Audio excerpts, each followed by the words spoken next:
Welcome to Qualified Opinions, where we test the ideas and limits, the knowns and known unknowns around freedom and order in contemporary politics and society.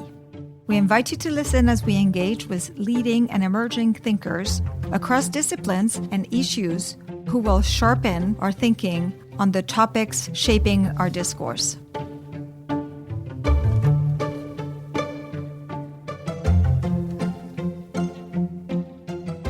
Welcome back. Today we're joined by Will Ruger, the president of the American Institute for Economic Research, or AIER. We're going to be discussing his compelling piece on a president many Americans have forgotten, Grover Cleveland. Now, you might be thinking, Grover who? And that's exactly why this conversation is so important.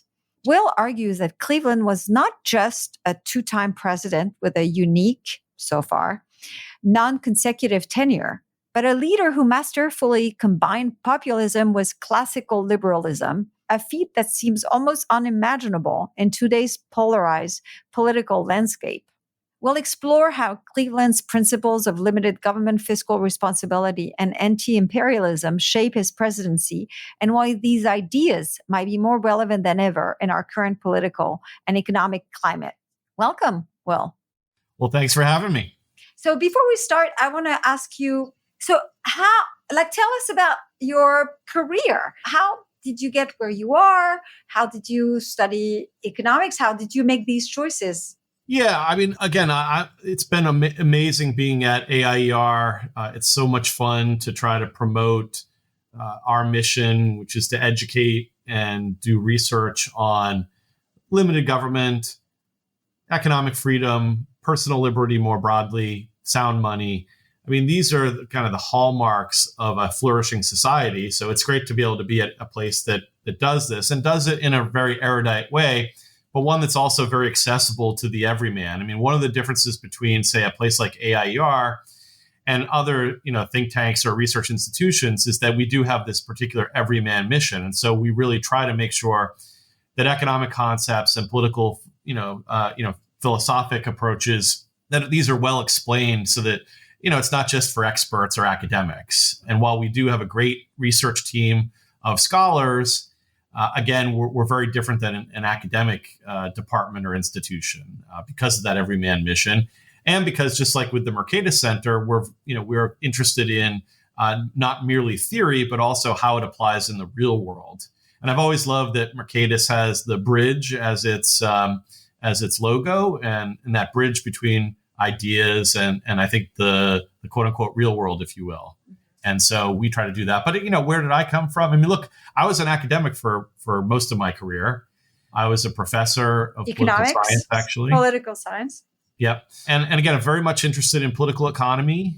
But, I've had this very odd kind of bifurcated head, if you will. On the one hand, really interested in political economy, especially as it relates to state and local public policy, which is why I've been now working on the 8th edition of a book called Freedom in the 50 States, published by the Cato Institute and co-authored with my fellow AIER scholar Jason Sorens. And I've also been very much interested in Milton Friedman and James Buchanan. And you wrote a biography of Friedman. Yes, but also wrote a piece with a friend of mine, John Meadowcroft, on how Buchanan and Hayek and Friedman looked at the issue of transitional dictatorships, for example. But on the other hand, I've done a lot of work in international relations.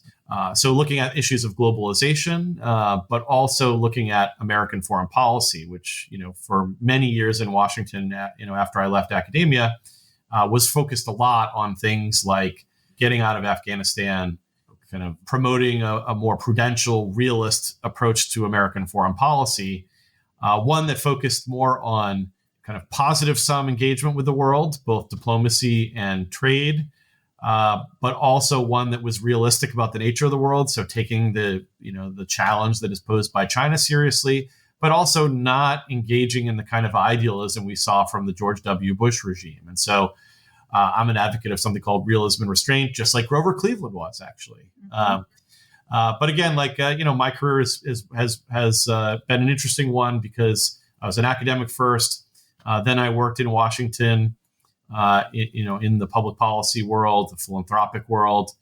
And then now coming up to AIER 2.5 years ago, and it's been amazing to see how AIER has continued to be on the upward trajectory that was started by my predecessor, and again, I think it's been a fun ride, and we're very happy to have you, Veronique, as part of our family and doing these podcasts. Both you and Dominic Pino have just been amazing in, I think, helping with our everyman mission, but keeping it erudite, civil, and really engaged on important issues. Well, thanks for the opportunity. God knows that it was a challenge at the beginning, and it still is. So I want to talk about your piece, The Greatness of Grover Cleveland. President America Overlooks brought together populism and classical liberalism. So, just basic question, why did you want to write this piece now? Yeah, so I've long had an interest in Cleveland. I find the late 19th century is a fascinating period in America, in America's political development, and America's economic development. So much of our world today, was deeply affected by this period after the Civil War. And so I found him particularly interesting because, you look at presidents. We're a country that has not had great blessings on the presidential side, at least if you're a classical liberal or conservative, libertarian. And I say in this piece, and I believe it deeply, that America has prospered despite our political leadership, oftentimes more than because of it. Particularly since the end of the Cold War, but even further back. It's hard. We think of the Lincolns, the Washingtons. I would think of someone like Coolidge in Cleveland as being greats, but then you also have the George W. Bushes, the Nixons. We should talk about how Nixon is getting a renewed hearing in certain parts of the right. He is a terrible president. Yeah. And in many ways not conservative at all.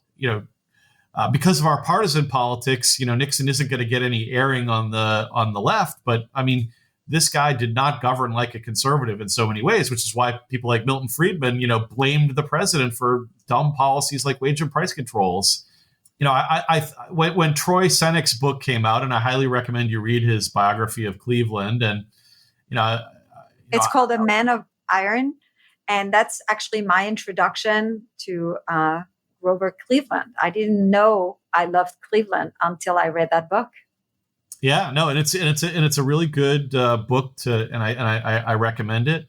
But one of the things that I thought about, I wanted to say something about Cleveland in this piece, is there's something odd in a good way about Cleveland that relates to our own times, because it's one thing to kind of indulge in kind of a historical tour to kind of learn more about our past. But it's particularly exciting when our past speaks to something that's important today. And I think Cleveland speaks to this debate that's happening on the right between populists and freedom conservatives, or between populists and classical liberals, or between populists and, just kind of a more normal Reaganite, conservatives. I think this time says something, because here's the point I make in the piece, which is, and it's something that Seneck draws out too. And I found this part of Seneck's book to be quite, illuminating, which is Cleveland was someone who married these two together. They were not at odds, right? His North Star was very classical liberal. No one's going to be a perfect replica of Robert Nozick or, Murray Rothbard or Mises, right? I'm not sure I would want any president to be like Rothbard, but yes. Yeah, exactly. But in terms of you're not going to get the textbook David Bowe's libertarianism in the White House. You're not going to get that. But Cleveland did represent a classical liberalism that we've probably never seen before or since in the White House. Calvin Coolidge obviously was someone that rhymes with Cleveland, if you will, and classical liberalism. And Amity Shlaes, who's a great friend of AIER and a fantastic author, I think has rightly brought Coolidge to the fore and educated a lot of conservatives about this previously forgotten president. I also highly recommend Amity's book, The Forgotten Man, which helps us understand more about the world that followed Cleveland, unfortunately, the world of the New Deal. But Cleveland is someone who he was someone who won 3 popular votes at a time when Democrats were very unpopular, right? I mean, yeah, and that's the thing that's interesting is that he is a Democrat, right? He's the last Democrat before the Democrats start becoming the Democrats we know now. Right. I mean, if Grover Cleveland would get no hearing in today's Democratic Party, and they shouldn't want him because Cleveland was a classical liberal. He did not believe in the progressive agenda, that followed. He was not someone who thought that the federal government should essentially be anything that our political elites want it to be.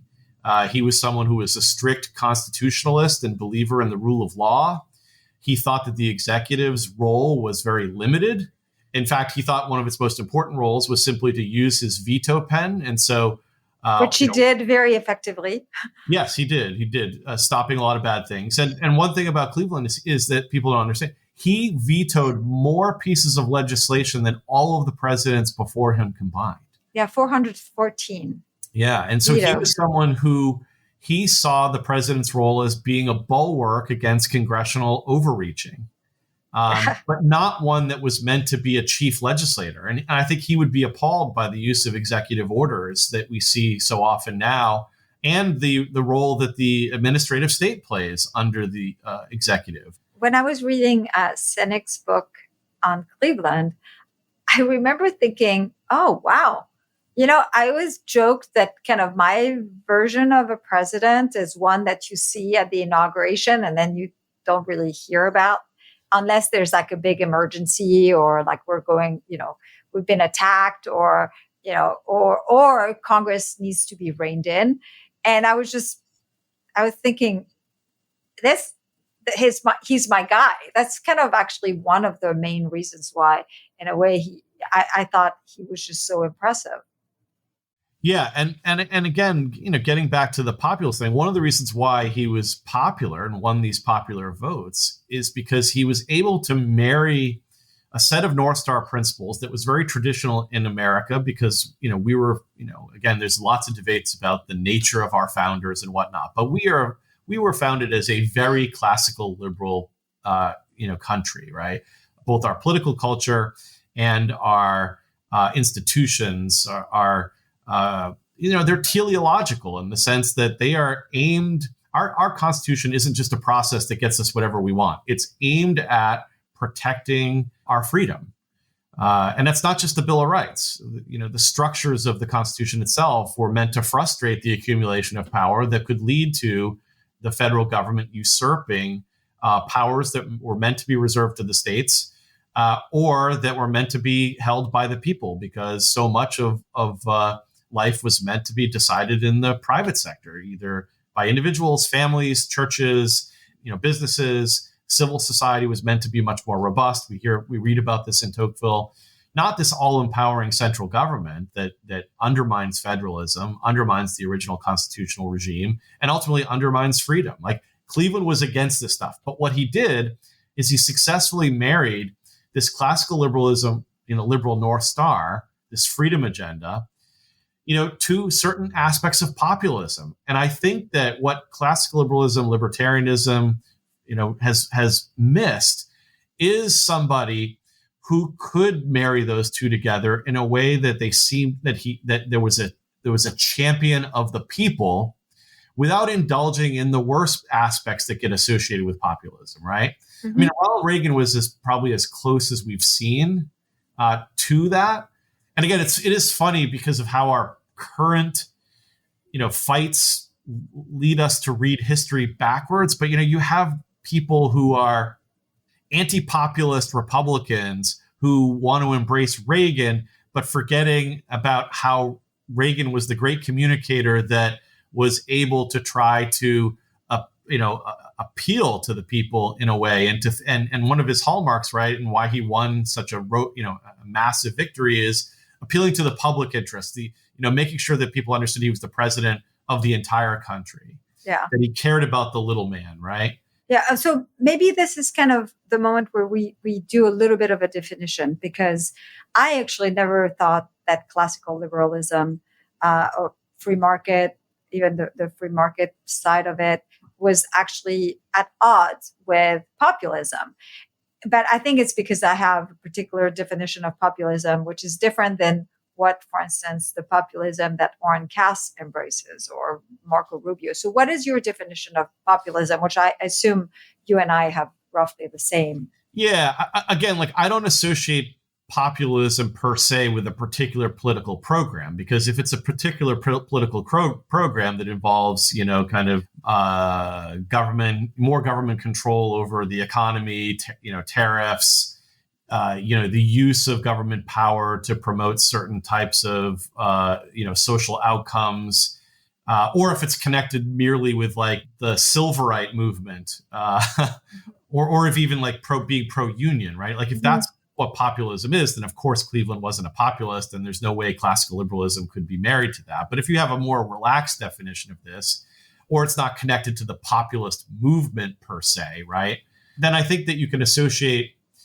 You think about populism as a kind of as a style, in what way are you making your appeals, and how are you focused with your approach, right?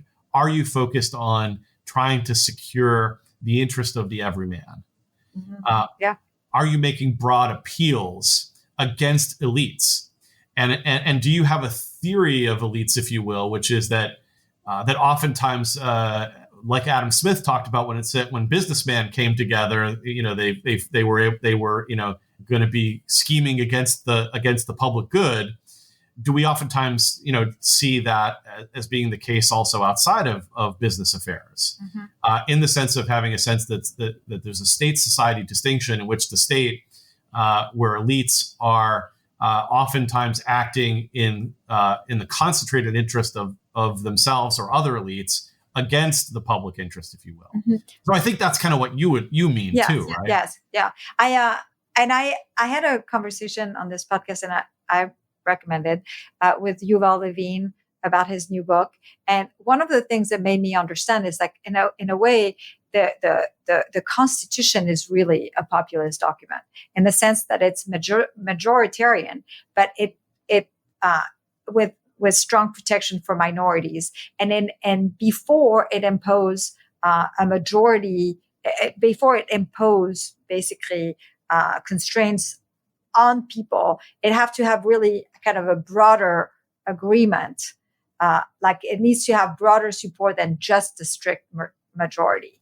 And in a sense, I kind of had never kind of really thought about the Constitution as a unifying document, precisely because of all the constraints it puts on the government to impose its power through. Pushed by special interests on the majority, on people. Yeah, and again,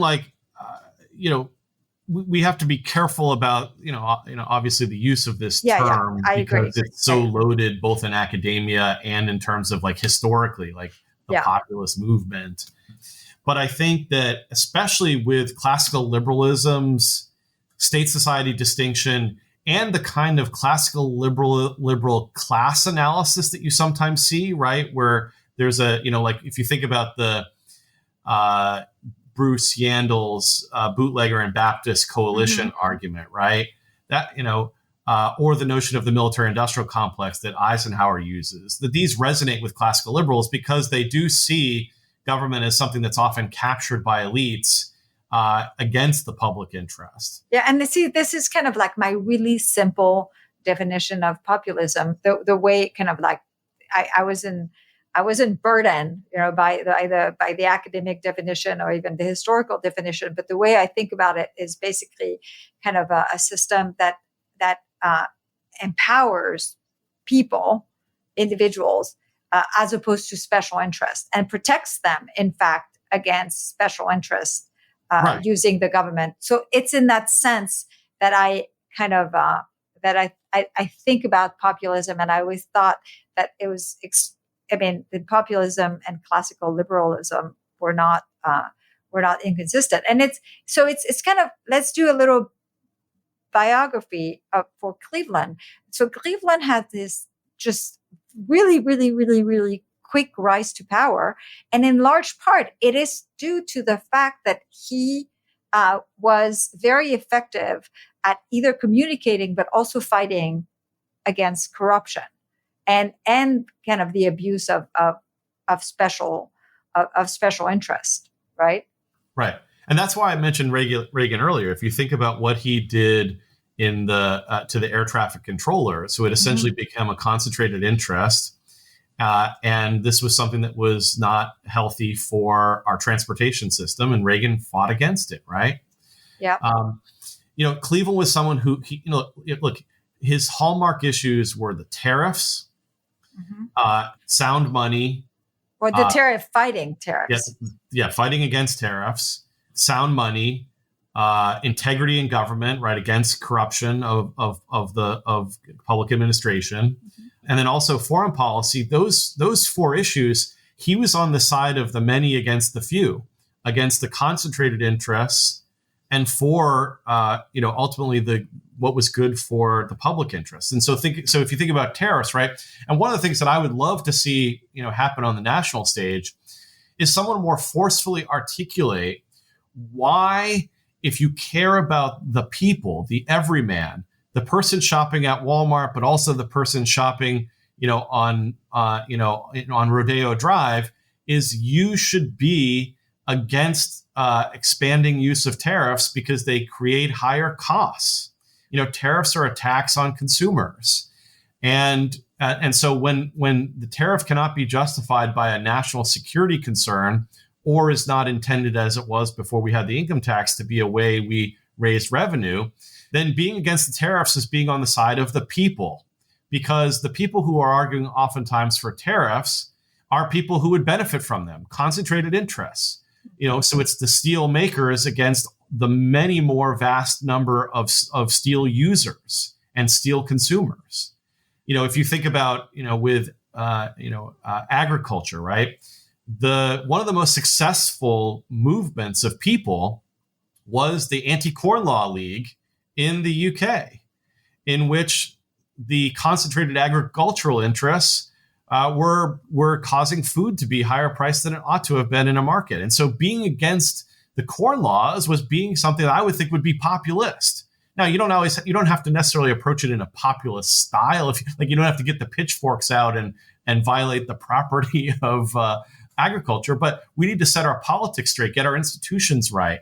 That's something that Cleveland argued for. He argued for, on the side of lowering tariffs against the forces that would want to continually raise them. The other thing was sound money, right? Like, we've seen recently that inflation is a bane on the people because they have to, it's a tax essentially, right? Because it's a tax, especially on savers. It creates instability in the market. And this is something that is largely, as Milton Friedman and so many others have talked about, a monetary problem. In other words, a problem of our institutions, and something that our institutions should be designed to fight against in the name of sound money and of price stability. The people who wanted to, in Cleveland's time, that wanted to undermine sound money were, those who had a special interest in doing so. Yeah. And then when it came to something like corrupted elites that he fought, this is one of the reasons he came to power as first mayor of mayor of Buffalo, and then governor of New York, is he pushed back against things like Tammany Hall, against corruption in government, because corruption in government is ultimately against the masses of the people who have to suffer under it. And it favors the people who are connected. In particular, it favors people in government that are engaging in either legal or illegal graft. And Cleveland fought against that. And then finally, in foreign policy, he wanted a foreign policy that supported the national interest, not one that favored concentrated interests. And if you think about how he engaged on the issues of Hawaii, for example, and understanding that war is a bane. I mean, one of the interesting, quotes from Cleveland is, that he talked about the fact that, about the downsides of a more, a warlike approach to the world. So he said, in a famous address he gave in 1898, he said, "War is a hateful thing, which we should shun and avoid as antagonistic to the objects of our national existence, as threatening demoralization of our national character, and as obstructive to our national destiny," right? Like, this is someone who worried about what war did to our people. own health as a polity, right? And we miss that so often. I mean, look at how the Iraq War, for example, and the global war on terror and all the things that have happened after that, how much that they have roiled our society. It's added debt and created problems on the financial side. We spent trillions in the Middle East. Look at how it's increased polarization at home. This is exactly what the founders worry about. This is why George Washington said, we have to, we need to follow Washington's great rule, because he worried not just about it being bad foreign policy, but the problems it created at home, because he saw that the first party system in America was created out of the fight between the Federalists and the Republican Democrats, right, that emerged. Yeah. It roiled our domestic bliss. Yeah, I want to go back later to foreign policy, because it's your specialty, and it's also kind of an interesting aspect of Cleveland's second term. But I want to actually kind of go back to this notion that Cleveland was so anti special interest and the use of government to favor special interests, especially with tariffs, and that one of the reasons why it was making prices higher. This is one of the things that has utterly baffled me about the current populists, especially on the right, who have actually elevated protectionism as a religion and as a good thing for Americans. Is they even go as far as to actually said, it just basically we all worship. There's something wrong about Americans worshiping at the altar of lower prices. And that instead, we should want higher tariffs to protect jobs, even if it means that everyone pays a lot more. It seems to me that this is just kind of weird stand to take, don't you think? Yeah, I mean, look, I think that there is a version of free market ideological thinking on tariffs that I think has given people the ability to try to make the argument against trade. And that is that they don't necessarily understand that security concerns are serious ones. And when it comes to trade, you have to understand that, right? So whether it's trading with adversaries, particularly when it comes to things like dual use technologies, that we have to be careful about that. Yeah. Well, but it's worth saying that I think you would not take no free traders, or very few, I would say, would actually not admit that there are national security issues are serious, and that this is one of those cases where this notion that free trade should be absolute, it should be applied. Everyone agrees that there should be exception to the free trade rule.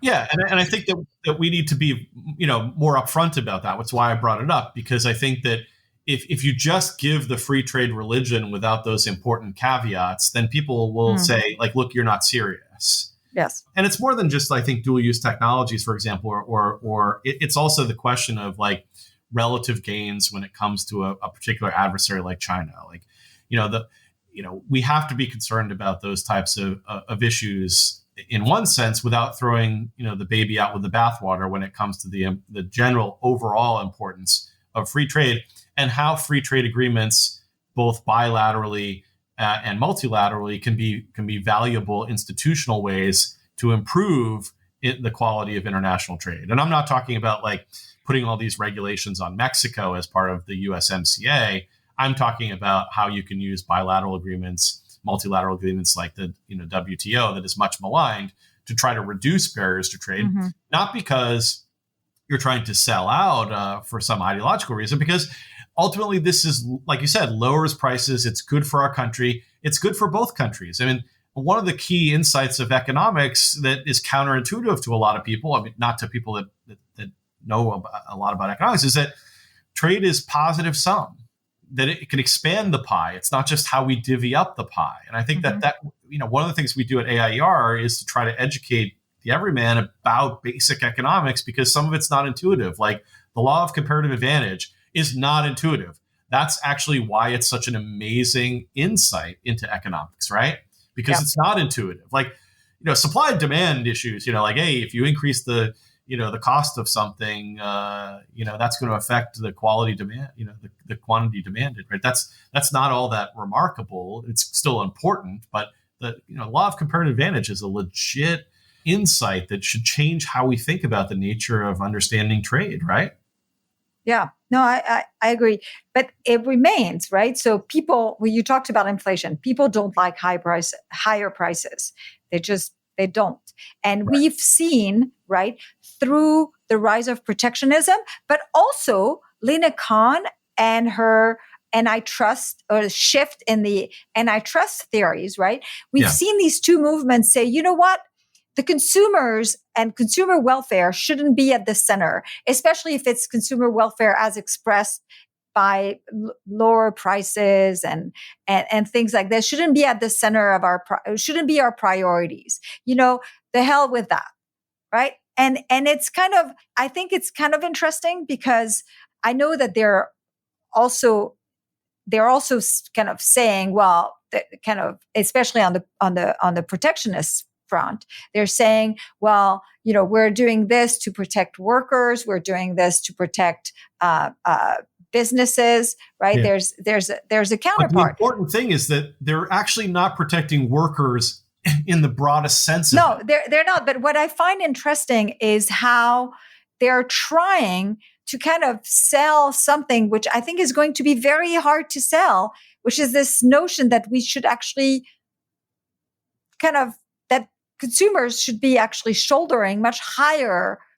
prices. And I think it's important for the sake of really ultimately a smaller group of people, right? It's like a concentrated benefit and a diffuse cost.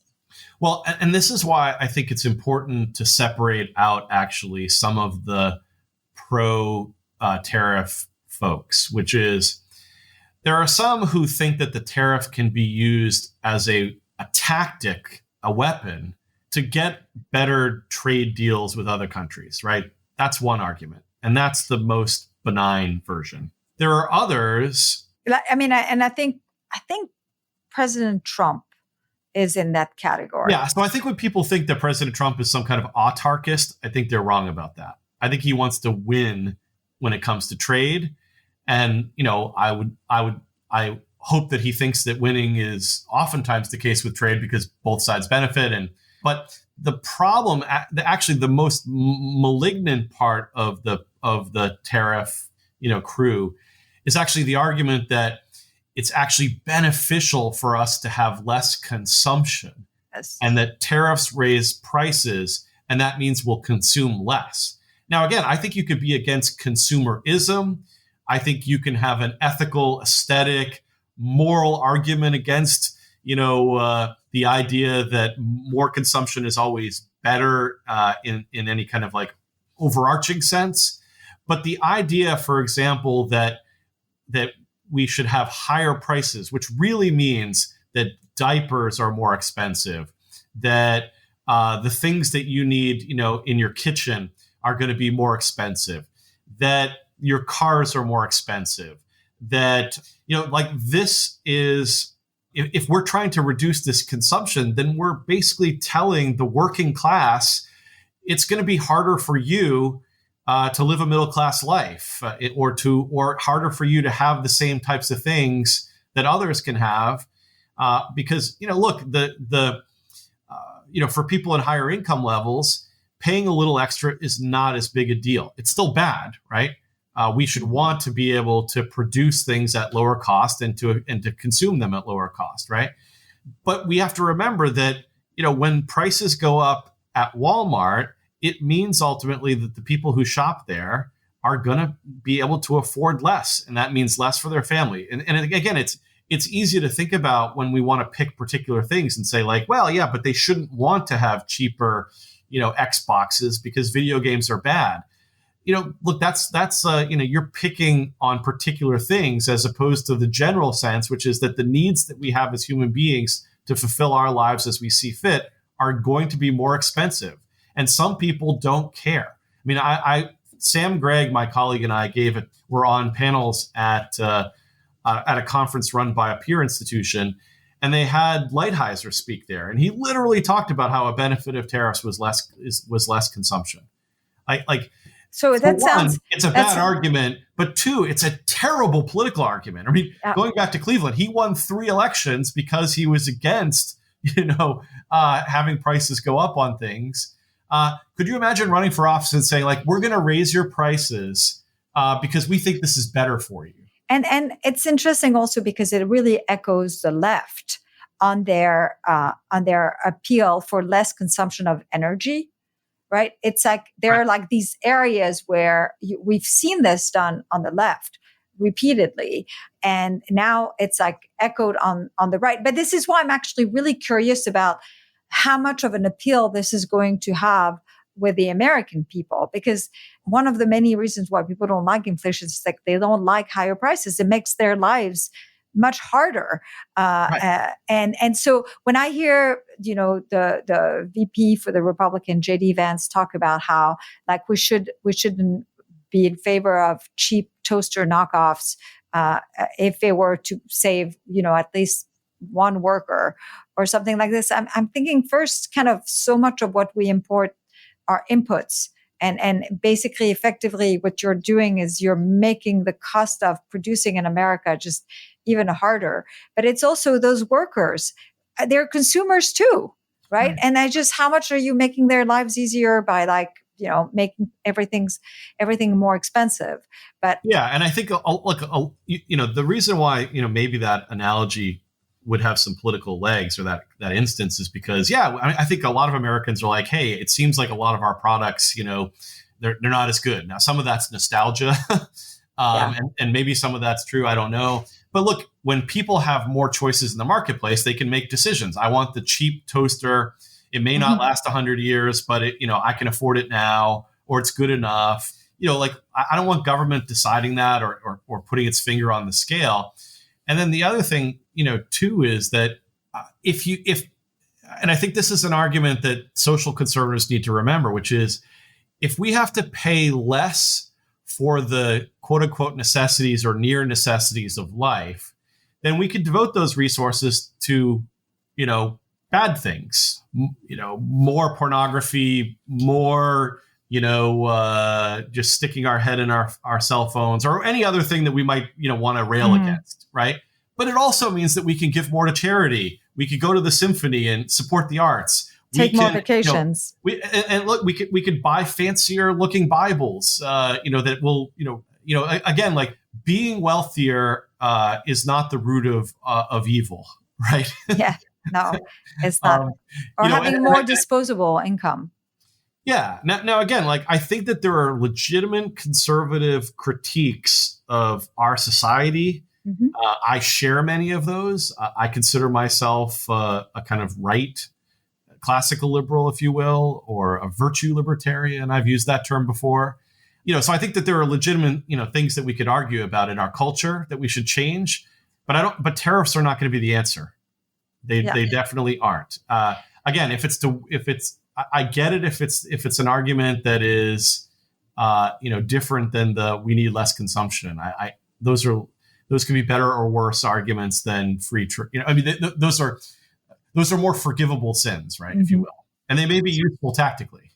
So I want to go back to Cleveland and foreign policy. So foreign policy was in like a front and center of his first term, but it was significant in his second term. Can you remind us why? Well, I mean, the biggest thing that happened in his second term was the Venezuela boundary crisis, and that's an interesting case on its own, because this is actually a case in which Cleveland was pushed a very strong, I don't think aggressive line, but a very strong line to support the Monroe Doctrine or to support, basically more of a kind of realist approach, which is, Cleveland worried about the Western Hemisphere, our sphere of influence, being encroached upon in new ways, which was what happened, what was represented by what the British were doing in that part of the world. And so he pushed back on it. And we know about it because it precipitated a crisis, essentially. But I think overall, we need to think more broadly about the fact that, look, Cleveland was not someone who was eager to rush into foreign entanglements outside of our sphere of influence. And this is what's important, I think, in the foreign policy debate today, which is, again, why Cleveland, I think, is relevant. Mm-hmm. You can be for a strong national defense. You can be for asserting American interests, particularly America's interests in making sure that the Western Hemisphere is our neighborhood, that the United States is going to dominate this neighborhood. Because, again, restraint, classic liberalism doesn't have to be pacifism or naivete about the nature of the world. It can be very hardcore, realistic, but prudential. And so I think Cleveland is saying, look, we're not going to go abroad in search of monsters to destroy. That's what John Quincy Adams talked about. I think he's in line with that. Or nation building. Right. Like Cleveland would have been opposed to these idealistic projects that we've been launched on for more than actually 30 years. I mean, in many ways, you could think all the way back to our intervention in the Philippines under McKinley, right? And again, American foreign policy has been on a kind of road to ruin since 1898, more or less. It doesn't mean everything we've done is stupid, but a lot of what we've done has been misguided and failed to live up to what essentially was America's approach to foreign policy from Washington until. And it was from the two sides, right? Because there were a lot of hawks also in the Democratic Party. Oh yeah, I mean, look at you have Wilson, you have FDR, you have John F. Kennedy, and LBJ. President Clinton expanded, NATO and fought in the Balkans and in Somalia. Again, this, no party has kind of earned. And Harris, just at the convention, I mean, she talked kind of like a hawk. Yeah, and again, this could be a margin that if I were President Trump, I would exploit. And I think he did successfully exploit this in the primary in 2016 against Jeb Bush. You're kind of calling, talking about the Iraq War being a disaster and trying to tie Jeb Bush to the Bush, the Bush clan and its failed foreign policies. I think that was successful. But look, it's also, I think that Obama was successful in doing this against Hillary earlier, right, in 2008. Mm-hmm. I think that though his record is very mixed on that front, right? Right. But remember, one of his claims to fame is, was that he was opposed to the Iraq War when most of the Democratic Party elites, like Hillary Clinton, were in favor of it. And I think that was part of his attraction. I think it's part of the attraction of President Trump, and we have evidence of this. There's studies that have shown that Trump performed particularly well in places that had, for example, had been touched by the GWOT. Had more veteran families. So I think that part of the appeal in foreign policy politically, I think, would be to say, look, I'm not going to get your kids killed in foreign wars that aren't absolutely necessary for our national interest. And given the nature of the world today, the number of times we actually need to intervene is a lot fewer than we're being told, whether we're reading, the Wall Street Journal or whether we're, reading the New York Times. Yeah.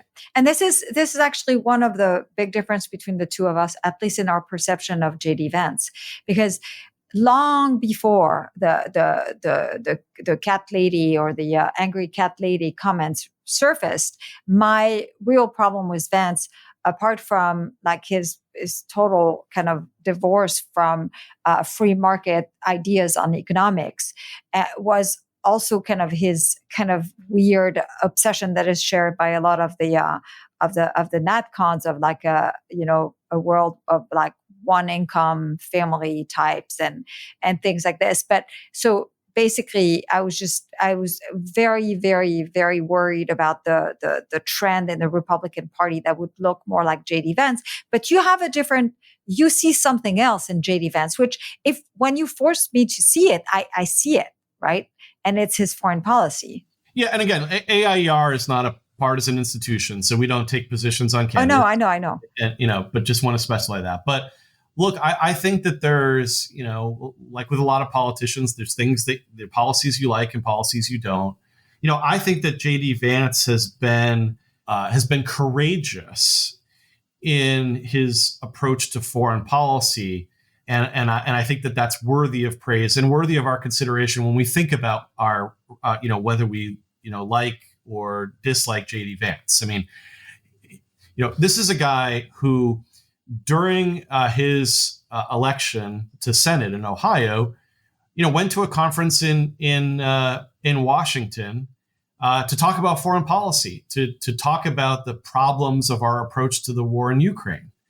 And I think that look, generally speaking, unless there are casualties in warfare, and even then, it takes a long time for that to play out, like it did with Vietnam, where there was support for Vietnam for a long, long time before the tides changed. Foreign policy isn't generally the thing that's at the top of people's voting list. And so JD didn't have to do that, but he stood out and was against the approach that the Biden administration was taking. And I think that's because he is a principled restrainer. I think he's a principled, realist. And I think we should celebrate that, because unfortunately in our politics, there have been too few of these, particularly in the Republican Party. Again, a lot of Republicans embraced fully the George W. Bush approach, which is seen in the second inaugural, which is one of the worst political speeches, the most idealistic and dangerous political speeches that we've seen. And too many people, I think, have latched onto that. And Vance has a different approach, right? And I also think that, when you're a president, there's you have to, parties or coalitions, they have lots of contradictory features sometimes, and you're trying to maintain coalitions and win re-election, and no one's going to be, is going to follow a textbook realist approach or a textbook free market approach. I mean, even Reagan didn't follow a textbook free market approach, right? But I think that in general, like President Trump's instincts on foreign policy are largely the right ones. You remember when one of our drones was shot out by the Iranians, and I think that would have given many presidents an occasion that wanted to go to war with Iran to do it. And President Trump was kind of like, look, I'm not going to go kill a bunch of people because they shot down, pieces of our metal and plastic, right? Now, with the Soleimani strike, he was willing to kind of take an action when he believed it supported the national interest. But this isn't a guy who wanted to go to war with Iran. There were people in his administration, I think, that would have been happy for us to go to war with Iran, but he held that at bay. He's also someone, who helped support the Doha agreement with Afghanistan that allowed us to withdraw from our forever war there. And I think that he should be given praise for that.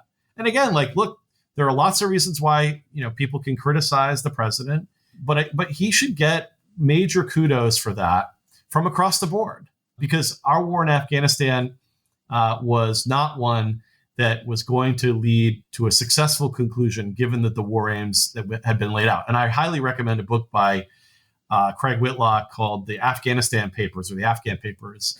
It was a series that was done at the Washington Post. And again, highly recommend it. It showed that elites had no theory of victory. They didn't know what we were going to be able to, they didn't know how to achieve what we were aiming to achieve. And I think President Trump had the guts to get us out of that. It was unclear that we even knew what we were trying to achieve. Well, yeah, again, and again, I'll also give President Biden credit for fulfilling that, although I think that there were lots of political constraints that didn't allow him not to do it, if you will, to use a double negative, right? Yeah. I did a piece at the time in the New York Times op-ed at the time saying, why this was going to be hard for him. And again, I give credit to President Trump and Ambassador Khalilzad for getting the Doha agreement, especially one that was going to be hard to reverse. There was a kind of, brilliance there if your goal was to make sure that the United States got out of this forever war. I think Trump had an instinct that wanted to get out of Syria too. But unfortunately, I think that with President Trump, there were a lot of people in the first term, especially in the foreign policy area of his administration, that actually didn't support his basic instincts and approach to this. And I think that I hope that if if there is a second Trump administration, I hope it won't be populated by as many of the same olds that are part of the foreign policy establishment or the blob next time. Don't you think, though, that the mess that was the withdrawal from Afghanistan, which I don't know why it was such a mess, but except government, I just my distrust in government kind of should have led me to predict that this is what it was. But do you think this is actually kind of maybe hurt us for the future of withdrawing from places where we shouldn't be? I think that people correlate some of the drop in Biden's approval rating with the implementation that was clearly subpar, to say the least. Yeah, it was terrible. It was quite terrible. Yeah. Now, again, getting out of wars is difficult. But wars are horrible. Right. Wars are horrible. And one of the things is that we forget that if we stayed, it wasn't as if this was going to be rosy. The Taliban had operational momentum. There were already good reasons to leave and not to stay and sacrifice more blood and treasure going forward. And clearly there would have been more attacks if we stayed on American forces by the Taliban. And we would have seen more and more Americans dying in this war that had already claimed about 3,000 American lives already. And so this is kind of like Bastiat seen and unseen when it comes to an area that isn't, kind of strictly economic. If we had stayed that unseen, we would have had to realize those losses, and they were not worth it any longer. So I think that, again, it was messy, and I do worry that people will draw the wrong conclusions, which is they will associate the public's reaction to incompetence.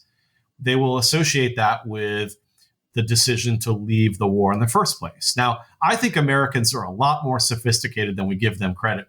And I think that they understand that we should get out of these dumb wars. We shouldn't get into them in the first place. But when we do get into them, we should get out of them. We should follow something closer to the Weinberger or Powell doctrine about having an exit strategy and not sticking around forever, and not following kind of idealistic projects to rebuild places and to change societies. And I think that they do understand that, look, it made sense to get out of this forever war, and Biden just screwed it up. And therefore, in the future, do a better job leaving, but also prepare the American public ahead of time and say, look, it's going to be messy to get out, but I'm doing this because it's in our long run best interest of the American people. And look, we could have losses, and those will be, unfortunate. And we should praise the patriotism of those who have given the ultimate sacrifice, but we don't want to stick around in a war just to avoid the withdrawal pains. Yeah. Again, that's a message that you're going to have someone articulate sell. And look, it is not impossible. And people forget this. And this is one of the things that drives me crazy, Veronique, about neoconservatives, especially the never Trump neoconservatives. They always want to go back to saying, Ronald Reagan was a different president. He's someone we want, right? Oh, I love a lot about Ronald Reagan.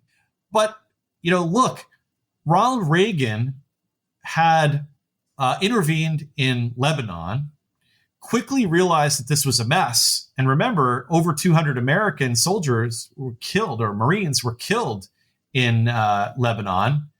And what was his reaction? Was his reaction to expand the war massively?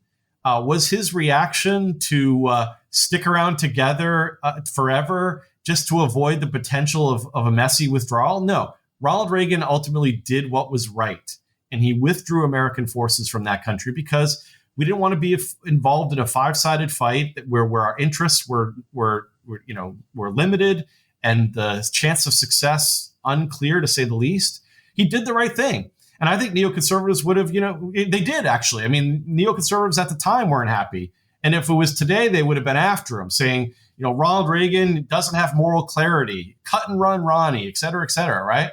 But yet they want to say that Ronald Reagan, they're trying to, attach themselves to Ronald Reagan. But Ronald Reagan was a lot more prudential than the kind of neoconservatives when it comes to foreign policy. And going back to Cleveland, right? Cleveland got it.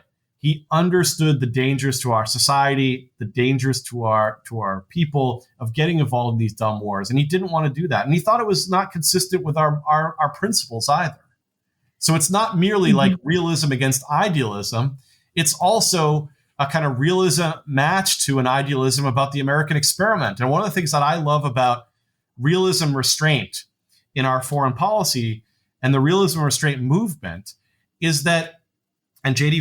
Vance is part of that, is that it's realistic about the nature of the world. It appreciates the importance of having a strong national defense. It's not naive about the world and about our adversaries, but it understands that our interests are not always supported by using force abroad, that sometimes we have to just stay out of these things because it's not in our interest, and it oftentimes would make things worse even for the people that we want to help.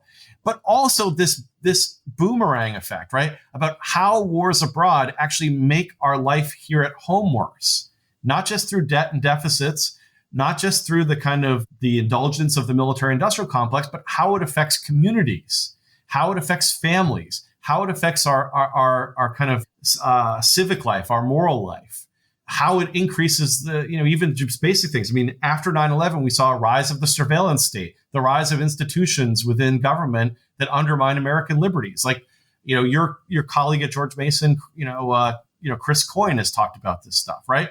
This is serious. But the thing that's so frustrating is that I love all the new work in realism restraint, but look, we're standing on the shoulders of giants here. The Anti-Imperialist League that Grover Cleveland was part of, the people who were against the war in the Philippines, that didn't think that the Spanish-American War in the first place was a good idea, and saw what was coming when it came to American foreign policy becoming more activist abroad, but not for the right reasons. They saw all these things coming. Mark Twain, all these people, right? Like, they understood the dangers and devastation wrought by warfare. And it's not because I'm naive. I mean, that I'm by no means a pacifist. No, you're a veteran. And yeah, and again, I think you don't have to throw the baby out with the bathwater. We needed to fight in Afghanistan in 2001 after the 9/11 attacks. We needed to attrit al-Qaeda. We needed to, punish the Taliban, and we needed to kill or capture bin Laden.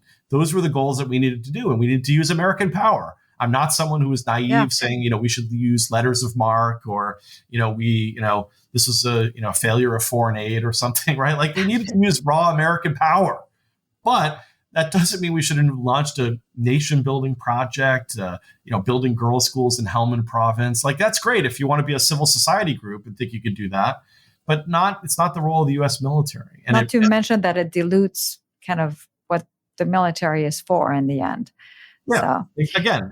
But I do want to touch on something. I know we're running probably pretty long here. Is one of the cool things about Cleveland was his just overall approach to, he, in some ways you could have titled the book, Restrainer in Chief. Yeah. Right? Because on foreign policy, he followed restraint. Executive power. Right. He was very restrained in his use of executive power. He understood the limits of the office. But he was also had a very restrained view of what the federal government should do. And so one of the famous things, one of my favorite stories about Cleveland is he vetoed something called the Texas Seed Bill, right? So I think there had been a drought or some type of problem with agriculture in Texas. And he said in response to this, when he vetoed the Texas Seed Bill, he said, federal aid in such cases encourages the expectation of paternal care on the part of the government and weakens the sturdiness of our national character, while it prevents the indulgence among our people of the kindly sentiment and conduct which strengthens the bonds of a common brotherhood, right? Like, he made a good case for the notion that even well-intentioned government activism has so many negative unintended consequences. Yeah. And I love that about Cleveland, right? Yeah, no, I am a big fan, and we're going to have to end here. So I just really want people to go and read your piece, The Greatness of Grover Cleveland.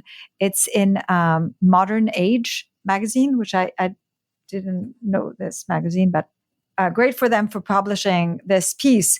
And in there, you will find a lot of recommendations about different books to read about Cleveland. So again, Will, I want to thank you because this was really great and informative.